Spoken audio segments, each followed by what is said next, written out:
We're not built for comfort and security. We're not infants. We're not after satiation. So then you might ask, well, what the hell are we after then? That's what the Abraham story addresses. And Abraham is the first true individual in the biblical narrative. So you can think about his story as the archetypal story of the developing individual. So you said, well, what's God? Well, in the Abraham story, God is characterized a lot of different ways in the classic religious texts. Like the Bible is actually a compilation of different characterizations of the divine, with the insistence that they reflect an underlying unity. In the story of Abraham, the divine is the call to adventure. So Abraham has the socialist utopia at hand. He's from a wealthy family, and he has everything he needs. And he actually doesn't do anything until he's in his 70s. Now, hypothetically, people in those times lived much longer. But a voice comes to Abraham, and it tells him something very specific. It says, leave your zone of comfort. Leave your parents, leave your tent, leave your community, leave your tribe, leave your land. Go out into the world. And Abraham thinks, well, why?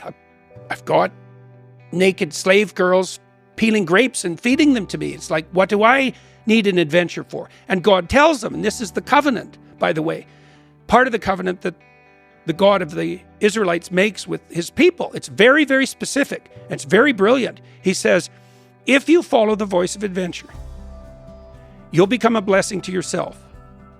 So that's a good deal because people generally live at odds with themselves.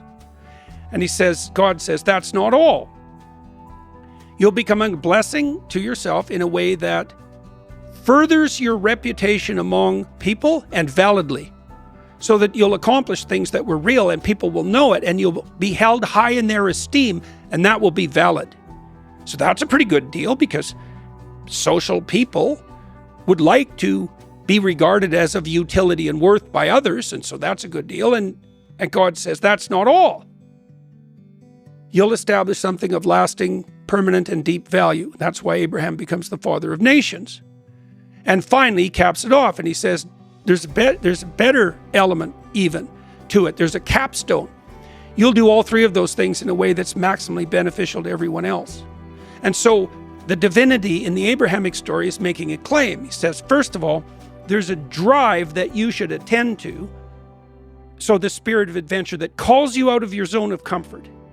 Now, if you attend to that and you make the sacrifices necessary to follow that path, then the following benefits will accrue to you. Your life will be a blessing. Everyone will hold you in high esteem. You'll establish something of permanent value, and you'll do it in a way that's maximally beneficial to everyone else. And so think about what this means biologically or from an engineering standpoint.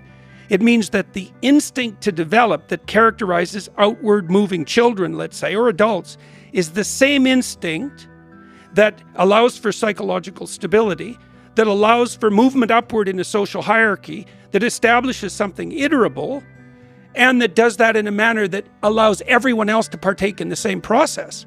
Well, that's a good deal. And I can't see how it cannot be true, because the alternative hypothesis would be that the spirit that moves you beyond yourself to develop, the spirit of a curious child, let's say, what is that antithetical to your own esteem? Is that antithetical to other people's best interest?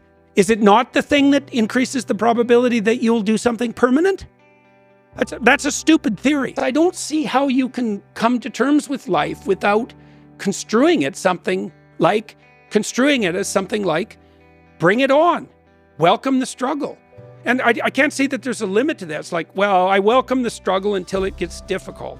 Well, the crucifixion exemplifies the worst possible death. But that isn't the only element of the struggle, because mythologically, classically, after Christ's death, he harrows hell.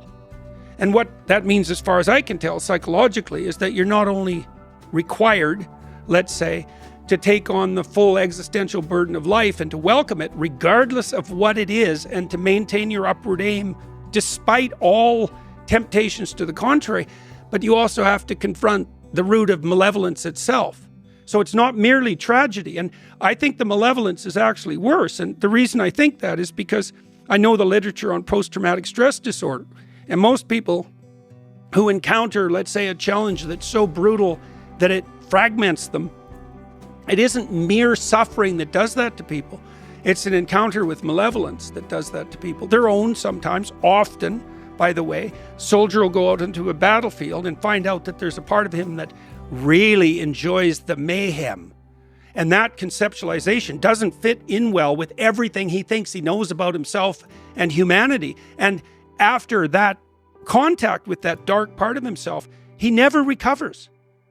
That happens to people. And it happens to people who encounter bad actors in the world too. If you're a naive person and the right narcissistic psychopath comes your way, you are in like mortal trouble because you might die, but that's not where the trouble ends.